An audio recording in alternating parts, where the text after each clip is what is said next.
കാരണം ഒരുപക്ഷെ V G Vishnu നമ്മുടെ ചർച്ചയിൽ ചേരുന്നുണ്ട്. വിഷ്ണു, ഈ കേക്ക് അതോടൊപ്പം തന്നെ വൈൻ കൊടുപ്പ് എല്ലാം കഴിഞ്ഞു കാണുമെന്ന് വിചാരിക്കുന്നു. കഴിഞ്ഞ തവണ നിങ്ങളുടെ നേതാക്കൾ ഈ ക്രിസ്ത്യൻ ഭവനങ്ങളിൽ എത്തി കേക്ക് വിതരണം ചെയ്തതൊക്കെ നമുക്ക് ഓർമ്മയുണ്ട്. ഇവിടെ റെജി ലൂക്കോസ് ചൂണ്ടിക്കാട്ടിയതുപോലെ മുതുകുളം, നല്ലേപ്പള്ളി, തത്തമംഗലം, കേരളത്തിൽ 3 സ്ഥലങ്ങൾ അടുത്തടുത്ത ദിവസങ്ങളിൽ നടന്ന കാര്യങ്ങളാണ്. ഇന്നലെ നിങ്ങളുടെ കേന്ദ്രമന്ത്രി ജോർജ് കുര്യൻ വലിയ തരത്തിലുള്ള ക്ഷമാപണം ഒക്കെ നടത്തുകയും ചെയ്തു. പ്രധാനമന്ത്രി അവിടെ ഉണ്ണിയേശുവിൻ്റെ മുൻപിൽ വന്ദനം നടത്തിയതിന് ശേഷം അതിനുശേഷം നടന്നതാണ് കേരളത്തിൻ്റെ പൊതുവായ ഒരു രീതി. ബി ജി വിഷ്ണുവിനും റെജി ലൂക്കോസിനും VPP മുസ്തഫയ്ക്ക് നമുക്ക് എല്ലാവർക്കും അറിയാം. എല്ലാ ആഘോഷങ്ങളും മലയാളികൾ ഒരേ മനസ്സോടെ ആഘോഷിക്കുന്നവരാണ്. അത് റംസാനായാലും ക്രിസ്മസ് ആയാലും ഓണമായാലും എല്ലാം ഒരേ മനസ്സോടെ ആഘോഷിക്കുന്നവരാണ്. മാനവികത തന്നെയാണ് മഹത്തരമെന്ന് പറഞ്ഞുകൊണ്ടാണ് നമ്മളത് ചെയ്യാറുള്ളത്. എങ്ങനെയാണ് ആ പിഞ്ചു കുഞ്ഞുങ്ങൾ, UP സ്കൂളിലെ പിഞ്ചു കുഞ്ഞുങ്ങൾ തയ്യാറാക്കിയ പുൽക്കൂട്, അതിൽ വിവിധ ജാതിയിൽ മതത്തിൽപ്പെട്ട കുട്ടികളുണ്ടാകാം, അവർ ഒരേ മനസ്സോടെ വന്ന് ഒരു പുൽക്കൂട് തയ്യാറാക്കിയപ്പോൾ അതിനെ തകർത്ത് കളയാനും അധ്യാപകരെ ഭീഷണിപ്പെടുത്താനും തോന്നുന്ന ആ മനസ്സ്, ആ വികൃത മനസ്സ്, ആ കേരളത്തിൻ്റെ സാംസ്കാരികമായ ഔന്നത്യത്തിന് ഏൽപ്പിച്ച കളങ്കം, അതിന് നിങ്ങൾ മറുപടി പറയണം. അത് കേന്ദ്രമന്ത്രി ജോർജ് കുര്യൻ പറഞ്ഞ ക്ഷമാപണത്തിൽ മാത്രം തീരുന്നതല്ല. ബി ജി വിഷ്ണു, ശ്രീ ഷിജു, ഞാനിപ്പോൾ ഈ സ്റ്റുഡിയോയിലേക്ക് വരുന്നത് തന്നെ ഒരു ക്രൈസ്തവ ദേവാലയത്തിൽ പോയി അവരോടൊപ്പം ക്രിസ്മസ് ആഘോഷങ്ങളുടെ ആശംസ നേരുകയും അവരോടൊപ്പം പങ്കെടുക്കുകയും ചെയ്തിട്ടാണ്. കഴിഞ്ഞ എത്രയോ വർഷങ്ങളായി ഭാരതീയ ജനതാ പാർട്ടിയും ഞങ്ങളുമെല്ലാം ക്രൈസ്തവ സഭകളുമായി സ്നേഹയാത്രയുടെ ഭാഗമായി സന്ദർശിക്കുകയും പരസ്പരം ബഹുമാനിക്കുകയും പരിപാടിയിൽ പങ്കെടുക്കുകയൊക്കെ ചെയ്യുന്നുണ്ട്. പാലക്കാട് നടന്ന സംഭവത്തിൽ അത് സാമൂഹ്യ വിരുദ്ധരാണെന്നും അവരെയൊക്കെ സമൂഹത്തിൽ ഒറ്റപ്പെടുത്തണമെന്നുള്ള കൃത്യമായ നിലപാടുള്ള പാർട്ടിയാണ് ഭാരതീയ ജനതാ പാർട്ടി. ഭാരതീയ ജനതാ പാർട്ടിയുടെ നിലപാട് എന്താണെന്ന് ബഹുമാനപ്പെട്ട പ്രധാനമന്ത്രി വളരെ വ്യക്തമായി കഴിഞ്ഞ ദിവസം പ്രഖ്യാപിക്കുകയും ചെയ്തു. ഏതെങ്കിലും തരത്തിൽ ക്രൈസ്തവ വിഭാഗങ്ങൾക്കെതിരെ അതിക്രമം ഉണ്ടായാൽ അത്തരത്തിൽ ആ അക്രമത്തിൽ പ്രതിയാക്കപ്പെട്ട സാമൂഹ്യ വിരുദ്ധന്മാർക്കെതിരെ അതിശക്തമായ നടപടി സ്വീകരിക്കണം. ഇന്ന് അതിനുവേണ്ടി ഭാരതീയ ജനതാ പാർട്ടി പ്രതിഷേധ മാർച്ച് നടത്തിയിട്ടുണ്ട്. ഒരു കാരണവശാലും ഇവർക്ക് യാതൊരുവിധ നിയമപരമായ സഹായവും ആരും ചെയ്യരുതെന്നും ഇവർക്കെല്ലാം സമൂഹത്തിൽ ഒറ്റപ്പെടുത്തണം എന്നുള്ള മെസ്സേജ് തന്നെയാണ് ഭാരതീയ ജനതാ പാർട്ടി അസന്നിഗ്ധമായി വ്യക്തമാക്കിയിട്ടുള്ളത്.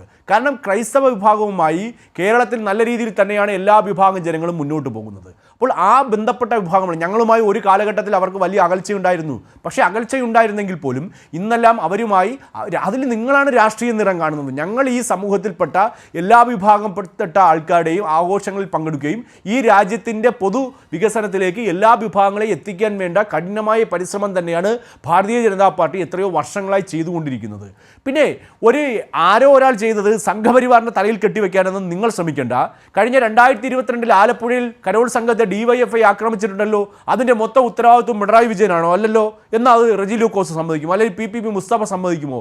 മലപ്പുറത്തുണ്ടായിട്ടുണ്ടല്ലോ, കോട്ടയത്തുണ്ടായിട്ടുള്ളൂ. ഇങ്ങനെ DYFIക്ക് കരോളിനെയും ക്രിസ്മസിനെയും ആക്രമിക്കുന്ന നിരവധി കേസുകൾ കേരളത്തിൽ രജിസ്റ്റർ ചെയ്തിട്ടുണ്ട്. പക്ഷേ അവരെയൊക്കെ സംരക്ഷിക്കുന്ന നിലപാടാണ് എല്ലാ കാലഘട്ടത്തിലും CPM സ്വീകരിച്ചുള്ളത്. കാരണം ഇന്ന് പറഞ്ഞ പൂർത്തിയാക്കിയ ശേഷം താങ്കൾക്ക് പറയാം. താങ്കൾ പറഞ്ഞൊരു കാര്യമുണ്ട്, അത് ഞങ്ങൾക്ക് ഉത്തരവാദിത്വമില്ല. പക്ഷേ അതുമായി ബന്ധപ്പെട്ട് അറസ്റ്റിലായത്, പിടിയിലായത് വിശ്വഹിന്ദു പരിഷത്തിൻ്റെ ജില്ലാ ഭാരവാഹികൾ അടക്കമുള്ളവരാണ്. എങ്ങനെ, അതായത് അങ്ങനെ ഒരു നിയമത്തിൻ്റെ രീതിയിൽ മാത്രം കൈകാര്യം ചെയ്യുന്നതല്ല, ഒരു മനോഭാവമാണ്. ഒരു രാജ്യത്തെ ഭരണകൂടം മൗനാനുവാദം നൽകുന്നതാണ്. അത് നമ്മൾ കഴിഞ്ഞ 14 വർഷം കൊണ്ട് 12 വർഷം കൊണ്ട് കാണുന്നതാണ്. മൗനാനുവാദം നൽകിയത് പ്രധാനമന്ത്രി നൽകിയോ?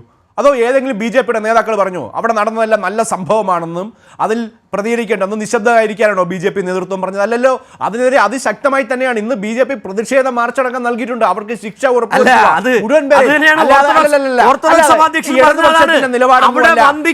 ഇവിടെ കുരുതി കൊടുക്കുന്നു, കത്തിക്കുന്നു എന്ന് പറയുന്ന ഒരു സഭാധ്യക്ഷന് പറയേണ്ടി വരുന്ന ഒരു സാഹചര്യം എങ്ങനെയാണ്? സഭാ തിരുമേനിയെ ഓർത്തഡോക്സിന്റെ അധ്യക്ഷൻ തള്ളിയിട്ടുണ്ടല്ലോ. ആ വാർത്ത കൂടി താങ്കളൊന്ന് സ്ക്രോൾ ചെയ്യണം. നിങ്ങൾ ഇതെല്ലാം സ്ക്രോൾ ചെയ്യുന്ന കൂടത്ത് തിയോഫിലസിന്റെ അദ്ദേഹത്തിന്റെ കൃത്യമായി സഭ തള്ളിക്കളഞ്ഞിട്ടുണ്ട്. കാര്യം അത് അദ്ദേഹത്തിന്റെ വ്യക്തിപരമായ നിലപാടെന്ന് അദ്ദേഹം പത്രസമ്മേളനം നടത്തി കൃത്യമായി പറഞ്ഞിട്ടുണ്ട്. ശ്രീ മാത്യു ശ്രീ താഴത്ത് തിരുമേനി അടക്കം വളരെ വ്യക്തമായി ഇന്ന് പത്രസമ്മേളനത്തിൽ മറ്റു കാര്യങ്ങളൊക്കെ പറഞ്ഞിട്ടുണ്ട്. അത് താങ്കൾ കേട്ടിട്ടുണ്ട്. താങ്കൾ ഒരു തിരുമേനി പറഞ്ഞത് വ്യക്തിപരമായ അഭിപ്രായമെന്ന് സഭ തള്ളി പറഞ്ഞത് മാത്രം താങ്കൾ കേട്ടിട്ടില്ല, കണ്ടിട്ടില്ല. അത് പറയുന്നത് ഒരു വെറും ഒരു വൈദികനല്ല ഈ കാര്യം പറഞ്ഞത്. അദ്ദേഹത്തിന്റെ മുകളിൽ ഞാനൊരു കാര്യം ഞാനൊന്ന്